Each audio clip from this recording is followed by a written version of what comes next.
afternoon from Raleigh, North Carolina.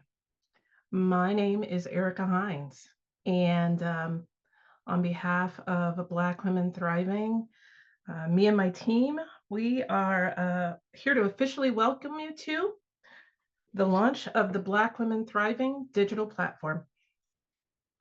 Thank you for taking some time with us today. We really appreciate it. Um, that you are willing to take time out of your day, evening, morning, wherever you may exist, might be nighttime, wherever you are. Like, thank you, thank you, thank you for coming to be with us and learn about this exciting platform and tool that we have spent time putting together and working on to share with you. So, I am going to be your main speaker today. We have a lot to talk about, a lot to share. Um, my team is available. They are serving as like moderators, question gatherers. So we hope that we're going to create a very cool and interesting experience, as well as teach you a little bit along the way. So here at Black Women Thriving, our tagline is when Black women thrive, everyone thrives. So we don't consider this to just be like a product launch of our digital platform. We actually view this as a call to action. Um, and we're here to do more today than just introduce you to our tool. It is not lost on me. It is not lost on anyone on my team. The world that is happening outside of us. But as I said to them before we got started in our prep team, I believe that for the next amount of time that we have, that part of our goal here is to create a joyful experience, to share an opportunity for us to think about something beyond what is called survival. And you can see that I have on a t-shirt that says thriving, not surviving. I think right now, many of us feel as though we have been pushed back both in our personal and our professional lives into a state of surviving. And this idea of thriving seems like something that like is maybe a little bit novel, or maybe something that we can't even like think about, or something that seems so far away from us that you might be saying like, how could we be thinking about this right now, Ericka? But if you follow anyone who has talked about times like these, they talk about how it's important for us to be in a place where we feel some amount of aspiration, that we feel some amount of what is possible beyond where we are now. And so I offer you that as like an opening salvo to doing this work that we have been working on for so long, that I can say that I understand that even that me talking about thriving is aspirational, but that doesn't mean that it's not attainable.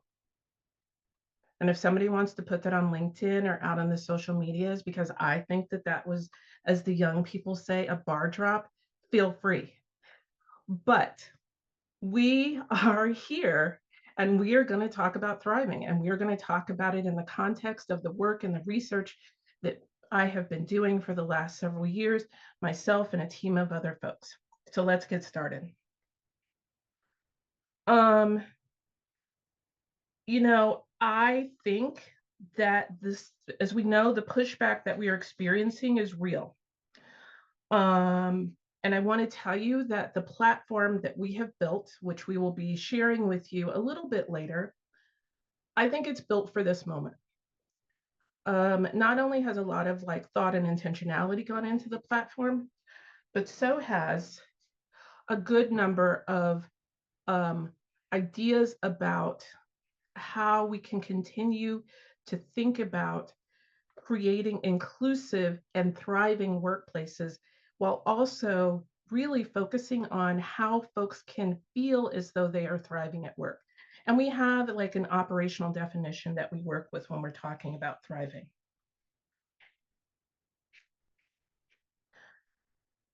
We've designed this platform to really be, I'm going to use a word that might actually be a bad word now, to be your ally. It's not just a collection of resources for you. We have put together a roadmap. It has been designed to take you through certain steps that we think will help you in your workplaces, in your organizations, in your companies, in your departments to continue to focus on thriving. And we have given, in my opinion, you so much to work with. Um, we have structured it so that you can analyze data, so that you can look at our data in a greater degree. Our data is particularly around the experiences of Black women in the workplace. Again, our motto is when Black women thrive, we all thrive. We have, from that data, we have made data informed recommendations for you um, that we believe not only will help improve the conditions of Black women, but will help improve the conditions for everyone on your teams. And we've also built and given you access to toolkits that will help you implement those. One of the things that I know from having done consulting for 14, wait, almost 15 years, is that I can put out all of the amazing, I was going to say the word beautiful data, but I'm going to say beautiful data. We can put out all the beautiful data we want in the world. And unless we manage to have something to do with that data, unless we know what it is we're supposed to do, and I also know that people need help, then that impact will be stunted. So as we go through today's session, I encourage you to think about how you can use this platform that we're going to unveil and talk about to not just dig deeper into the conditions of maybe yourself and your colleague or your team, but how it is possible to continue to create change. So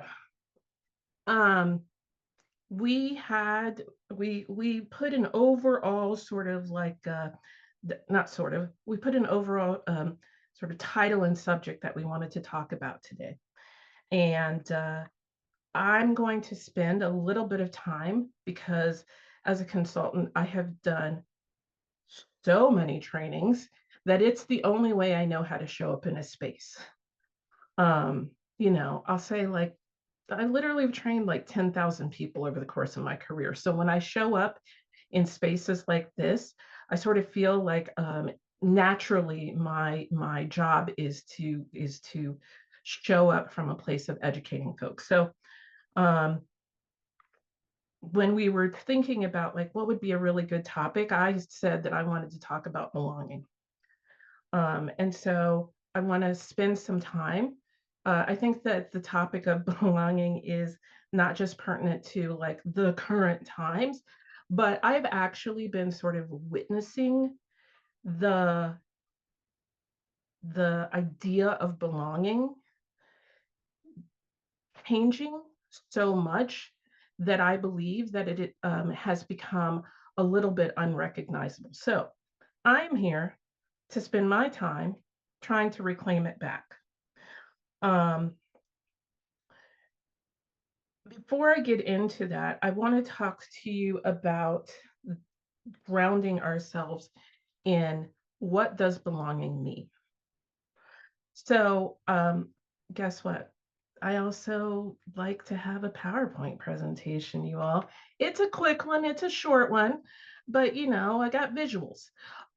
So we are going to, let me just take a moment. You all get a drink of water, and I'm going to go ahead and pull up my, I'm going to go ahead and pull up, my screen.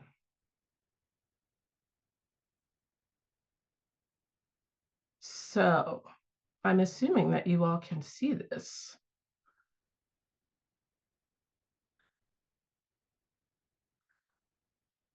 And so what I want to talk about and what I'm going to spend time talking about is I want to talk about when belonging disappears, so does authenticity. And I always believe that when we're going to talk about any sort of topic and when we're going to do work around any sort of topic and when we're going to strategize around any sort of topic, that we actually need to all be in some sort of agreement about what the heck it is that we're talking about. So I always like to ground people in language. And so I'm going to ground people in language around what do I mean when I'm talking about belonging. The definition that I use is that when we are thinking about belonging, that we are thinking about creating spaces where folks feel valued, where folks feel safe, and where folks feel as though they can show up and be respected.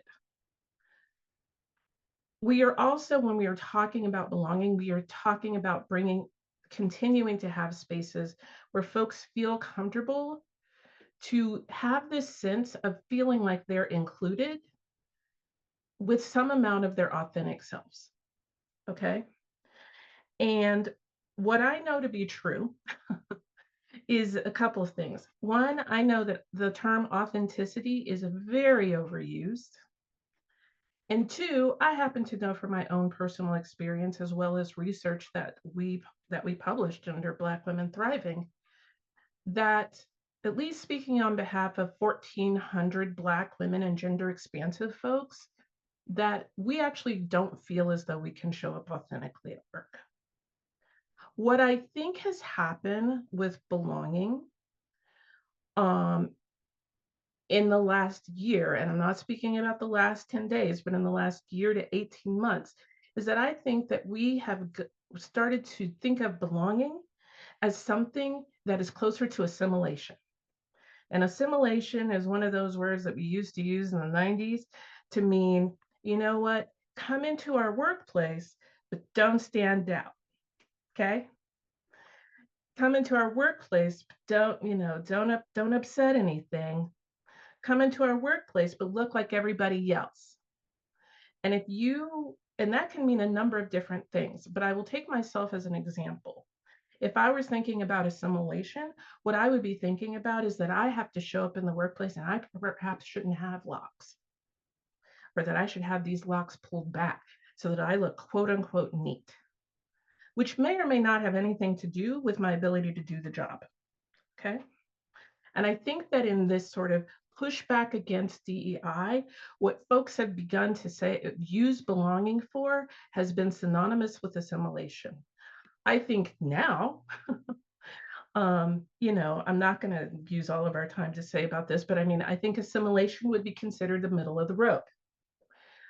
But as we think about belonging and what belonging really is, it is more about how can we make sure that everyone does feel welcome as much as they possibly can so that they can show up as authentically as they can.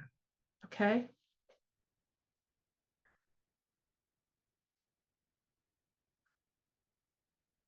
And when we don't do that, and we're asking people to like inauthentically belong, right? What we're actually asking people to do is we are asking them to conform.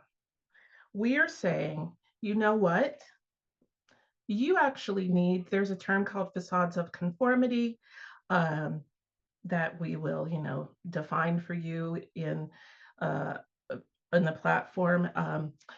But there's something called the facades of conformity. When we sort of have this, when we're moving more back towards this assimilation, what we're saying to people is like, you know what, you need to show up and you need to mask who you are. You need to put up this facade of conformity.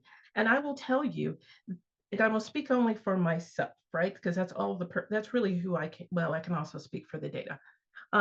What the data says is that these facades of conformity for folks really show up as feeling as though, I have to agree with everything, everyone, every cultural norm. I have to agree with that in order to feel safe.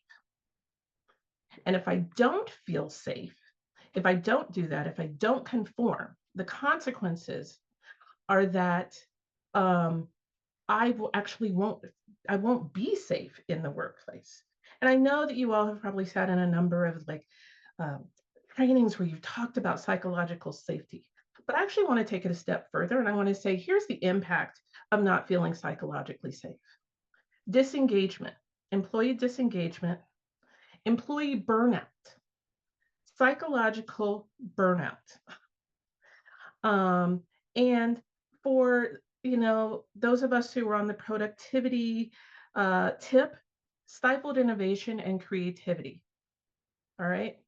And when we have inauthentic belonging, that erodes our overall trust. It erodes our trust in our colleagues. It erodes our trust in our leadership. It erodes our trust in our organizations. I mean, I think that as some of you are hearing me talk about this, you might be doing a gut check to see, do I feel this way? Or you might also be doing a gut check to say, have I created this sort of environment? Right? So, what we see that impact is eroding trust, negatively impacting retention rates, the ability to recruit, the ability to like want to have people who move up into leadership. Do you know how many people are saying like, listen, I just want to get paid and get the heck out of here because I don't feel safe here. All right. And finally, the impact is like overall employee well-being. I've mentioned things like burnout, I've mentioned things like psychological safety, but I also want to talk about, like, again, if we think about like extending belonging out and we think about the negative impact that that has, that actually has an impact on people's physical well-being.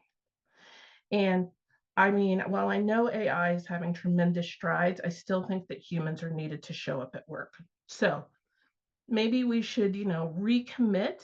And if you are really thinking about how can you think about belonging, um, continue to think about belonging, continue to work on belonging.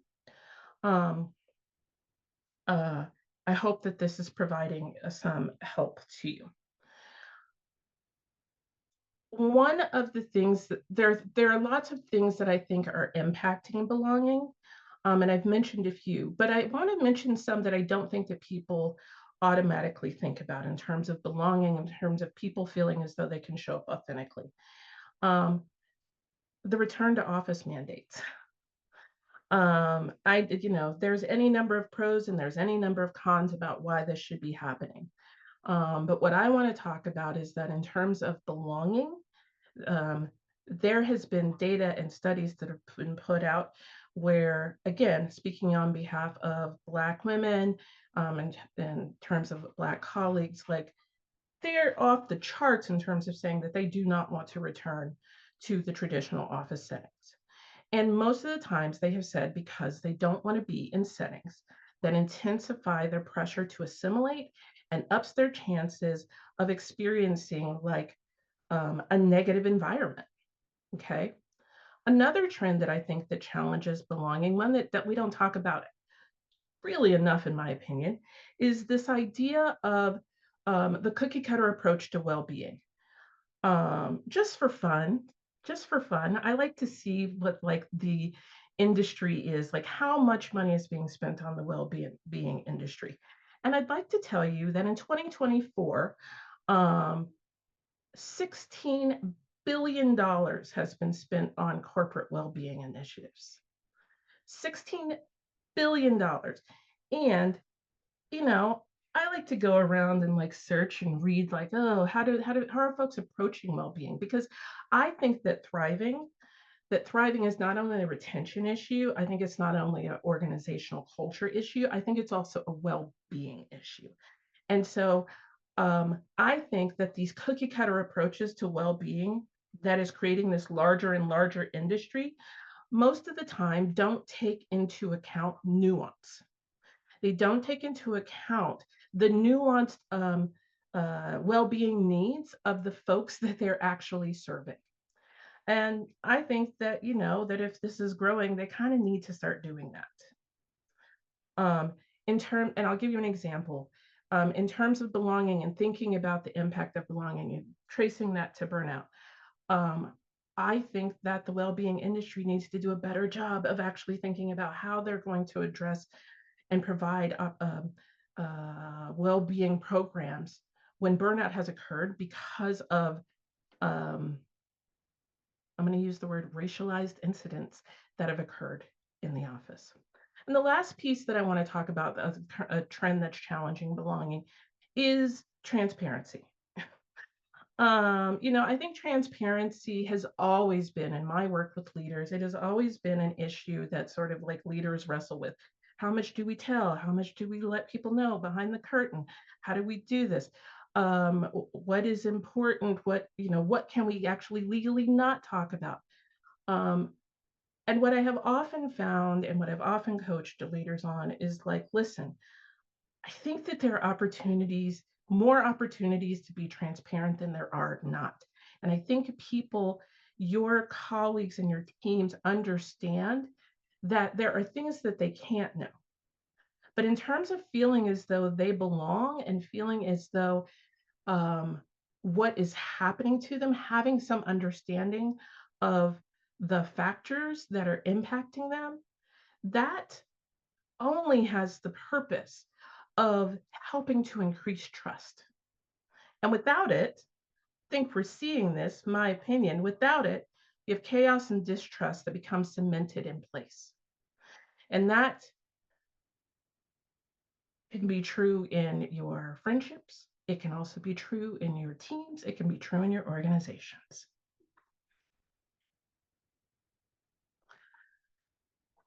Finally, I want to talk about before we move on, because we really want to start talking about the platform and we want to show you the platform, but I want to talk about what it is that just briefly. And by the way, I am going to tell you that we're going to be doing like a more expansive, deeper dive into belonging in a webinar in April.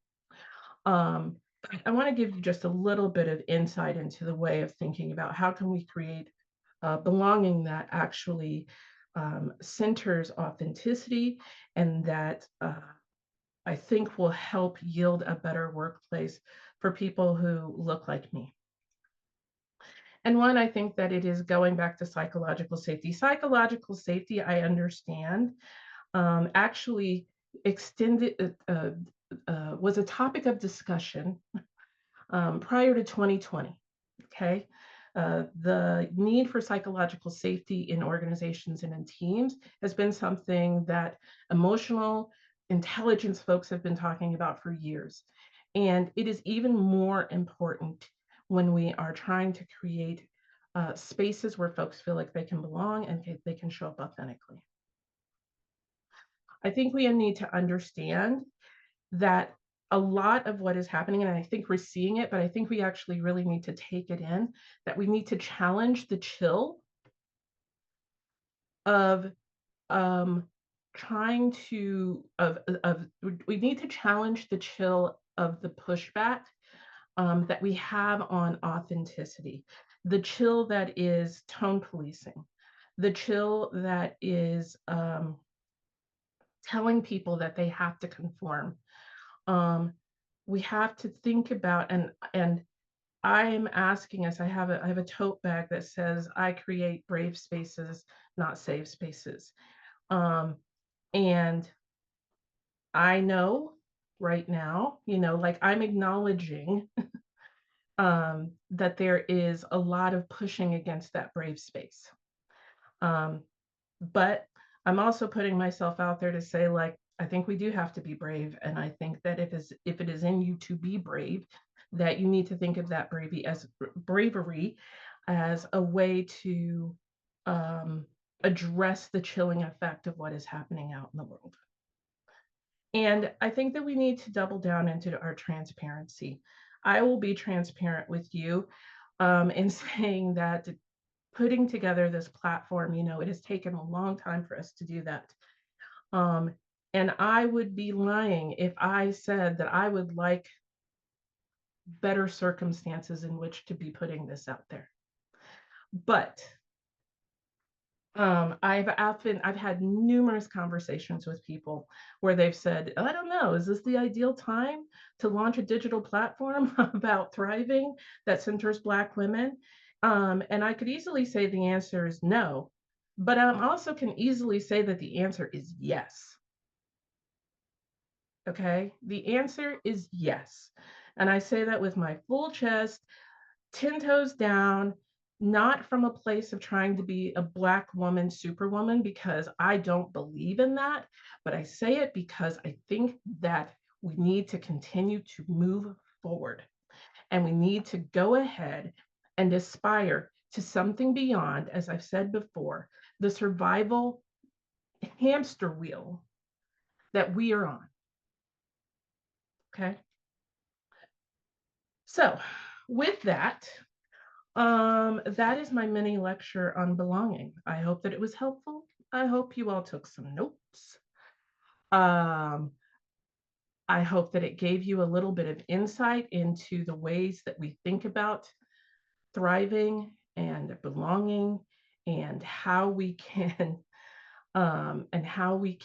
continue our commitment to creating this space. And I'd like to say that everything that I just shared with you in some form or fashion lives on the platform that we've built. So I am going to ask my colleague, um, Ames, to help us to unveil the platform to you. And for another team member, for you all to just, I give you permission to spam the comments with the actual URL address. Okay, don't spam it, but like, put it up a few times so that people can go visit it. So, oh, Ames, can we go back to the beginning so that people can see the front page? I know we were like, let's get to business. When you go to blackwomenthriving.com, this is what you see. This is our front page. Like I said, when Black women thrive, we all thrive. And here at Black Women Thriving, we are committed to actually showing showing that for every commitment that we make to Black women, showing how that actually impacts folks. The front page, is sort of that first step. And we not only, we have tried to make this multimodal for folks, which means that we not only got words, but we got video. If you click on that video of me, you'll see lots of videos of me talking, which, in full transparency, my team loves, and I did them. Um, but so when you go to the front page, this is what you will see. Our first suggestion to you of how to use this tool, how to use our digital platform, is for you to go to the data dashboard. And so when we pull up the data dashboard, thank you, Ames, for being willing to do that. When you go to the data dashboard, this is what you'll see. What we have done here is, I know, again, from my experience, that when we talk about any sort of change, whether that change has to be associated with, Black women, people management, decisions, that people like data. So we went and we got data. All of this is based upon research that we did in over 2 years ago, that we released 2 years ago. And that the background of that is that we did a quantitative and qualitative research where we had over 1,400 Black women and gender expansive folks respond to our survey and focus groups. And we essentially asked them a number of questions around trying to answer the question, do you believe that you are thriving or surviving in the workplace? From that, we created a research report. That research report is called Black Women Thriving Report. We like to be very straightforward. And we put it out in 2022. In that report, there's over 100 data points, where in a set of sort of top level analytics that talk about the findings that we had. And so that was really well received, and it's continued to be well received over the last few years. About 2 years ago, what I saw is that people really had a lot of interest and felt very strongly about the data. But what we wanted is for folks to like respond and do the work, um, take up some of our recommendations and do them. And so that brings us to creating this digital platform. And so what you see here is we say stop at the data dashboard and we say, hey, think about the issues that are showing up in your organizations. Maybe it's one of these 8 different areas that we found. Um, and while the report has sort of the top level results, what you have here is we have taken some of the questions, and these are just 2 out of the many questions that we had about belonging, and we have given you the ability to go a bit more granular. Okay, so for example, sticking with the topic of belonging, we ask the question, how do you feel about these aspects of belonging in the workplace? This is a laundry list of items. When you go to the website, you'll be able to see it clear, but thank you, Ames. For example, you can see here that we give you the spread in terms of how people answered about when asked, like, do they think that they can bring their authentic selves to work, right? And for those of you who are quick with math, you can do the math. Um, but what we saw is that we had like a pretty strong to disagree to neutral. Um, and let me just say that in terms of creating like long-term transformational change in your organizations, you don't actually want those numbers to be as high as they are in the strongly disagree, and neutral, right? Another thing or another topic that sort of came up in belonging is, we asked folks, do you feel emotionally safe at work? Again, this is our sample size of 1,400 Black women, which my statistical friends who have PhDs have said that this is all statistically valid. Like we have a considerable baseline here in which to be sharing it from. So you'll see here that, we have these, you can see like what the spread is and what our findings were. And I think what I would also highlight, and, I am going a little bit for you who like data, we also have the ability for you to do some disaggregating of the data a little bit further. We have some filters down at the bottom that you can play with if you're like, oh, I really want to sort of like see what this looks like in terms of these are the demographics that we have in our organizations. You can do that.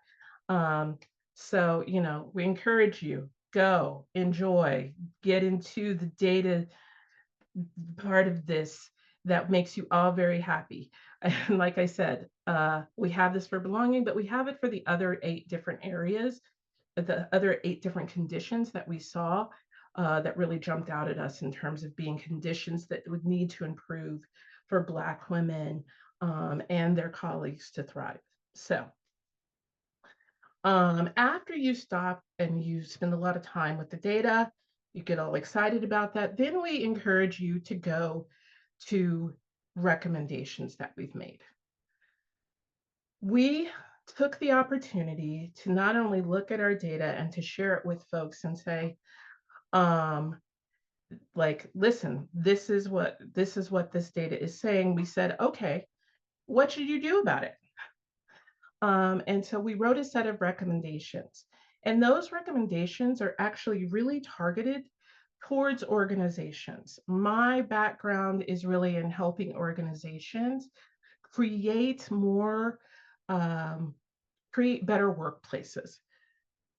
Prior, that has been around creating inclusive and equitable workplaces. Now, after the research and the amount of time that I have spent sort of becoming educated about thriving, I now include sort of creating thriving workplaces. So we put together these recommendations, and I had to whittle them down because my initial team, when we were putting together the report, said that nobody would read it if you put in 50 recommendations. So we gave you like 2 or 3, but trust me, I got more recommendations in mind of what people can do, for example, to help create a place where belonging occurs. So, as you'll see here, we've written the recommendations out for you where we feel like there is information that you need, such as like the Crown Act. We've given you links to that. Um, and so again, we've done this across most of the areas where we saw folks. Um, but of course, like I said, I knew that folks, even with the recommendations, because I knew that in order to have the type of impact that I think we can have, that we would actually have to give people the tools that they needed. And so that's where the community that we're calling the Thrive Hive shows up. So I can't help it. I was like, I was inspired by Beyonce. Um, what we have done is we have created a behind you have to register and become a member of the Thrive Hive, but what we've done is we've written over 10 toolkits that correspond with with the recommendations, with at least one recommendation in each area. And so the way that it works is that if you become a member of the Thrive Hive, then you will have access to these toolkits. We have written these toolkits to be very step by step. As you can see, it's like, this is the first thing that you do. This is the second thing that you do. This is the third thing that you do. We have tried to make them not overly granular, but granular enough and specific enough that people feel like they can take action on them. Okay. With each one of them, I give you an overview of what you can expect to see. Again, you can watch a video, which when we sort of tested this in our test market, they said that the videos were very helpful to really helping people sort of like stay engaged and keep track of what it is that they were working on. And so you can go in and you can access these toolkits and you can use them. We want you to use them. We've spent time. We want you to use them.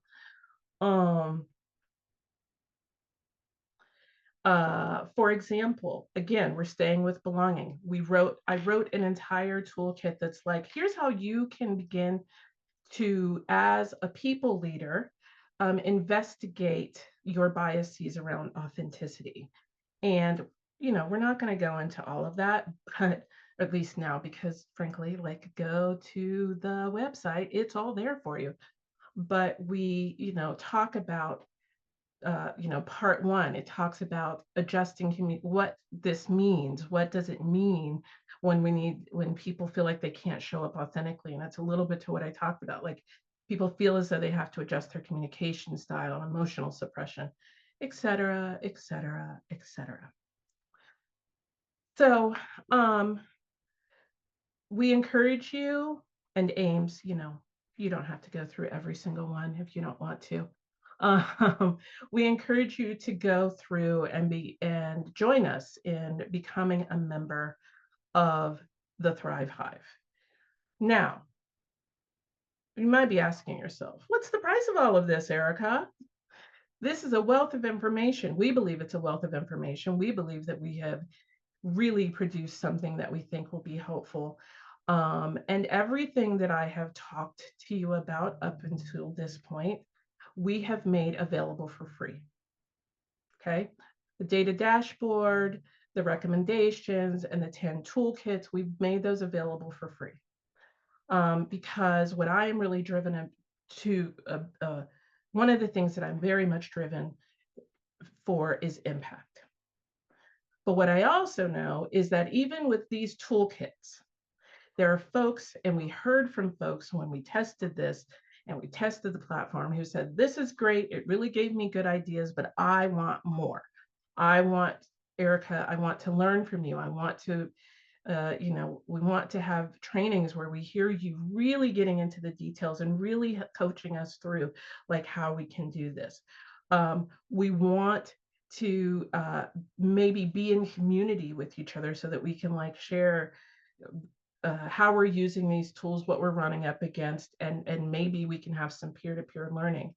We want to have an opportunity where, Erica, we can ask you and we can ask other, experts that you happen to know, who know about these topics having to do with thriving, that pertain to thriving. We want to learn from them as well. And so I heard you, we heard you, and so we came up with Thrive Hive Pro.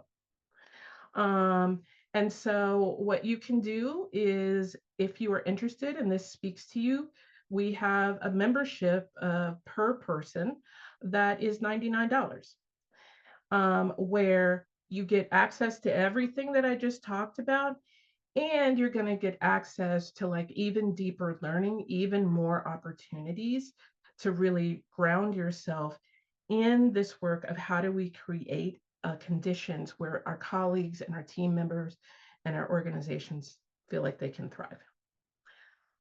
We hope that you will think about becoming a member of Thrive Hive Pro.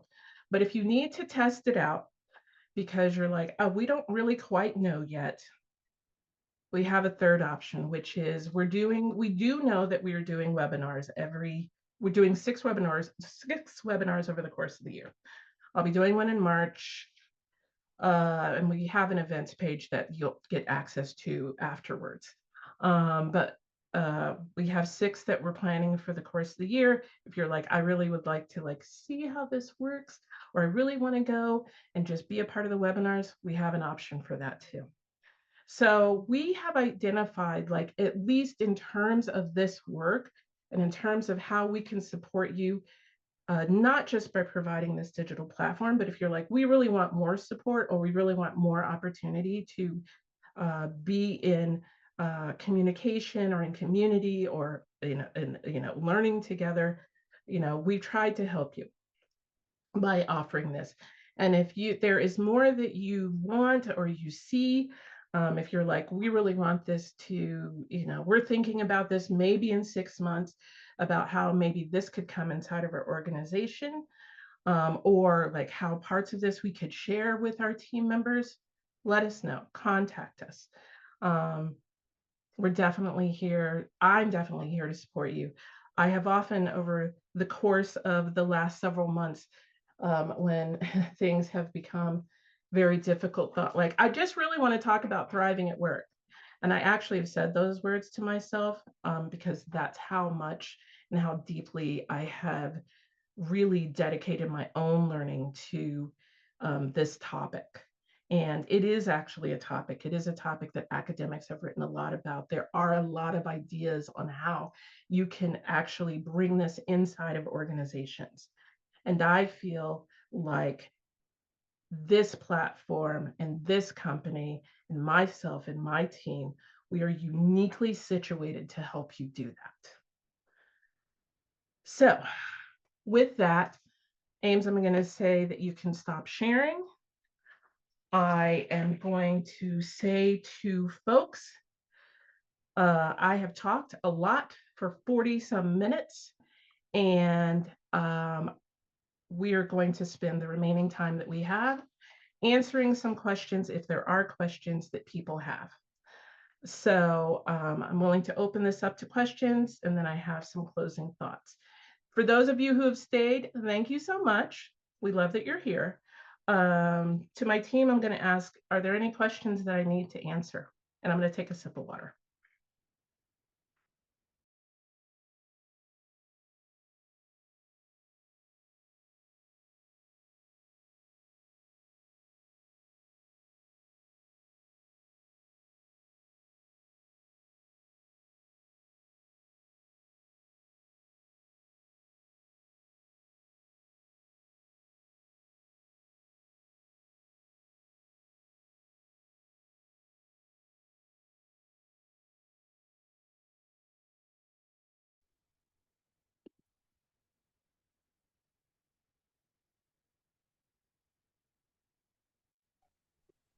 Ericka, you're on mute.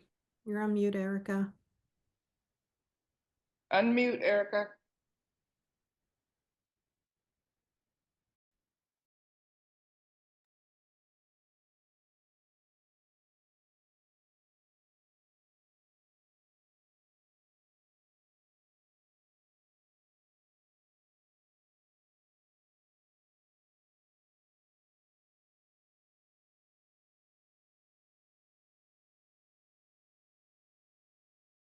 Okay, I just made a lot of really good statements and realized that I was on mute.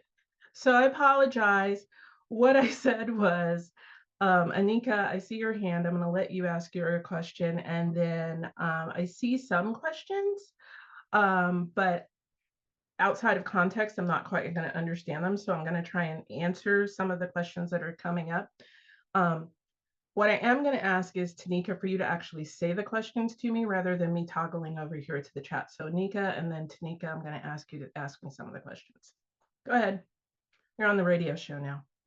Thank you. I did have some questions in the chat, but I would like to know, I think one question was answered, but my questions are around data privacy and how you're managing that, and if that should change over time, how you will inform about that. And then just like who technology-wise your partners are, your hosting services and all of that. Who are your Mhm. providers? So prior to, we used Qualtrics in terms of our initial gathering of the survey data, and I am working with my data analyst to we still have that data, sort of over there in an encrypted space. And in the future, I think that we'll continue to use Qualtrics, or we might identify another place in which to store the data. We understand that the privacy and the anonymity of folks, like, we take that very seriously. Um, and this is an area where I'm going to be very honest, like, you're talking to the non-technical person. So, like, I'm going to give you the answer as a non-technical person, but I'm also going to flag that, like, that is something that's very important to us and is something that we're continually paying attention to. We have a question, Erica. What are the live sessions? So the live sessions are really around, we're going to do two different types of live sessions. One, in Reddit, they have these things called Ask Me Anythings. We're going to have one of those a month.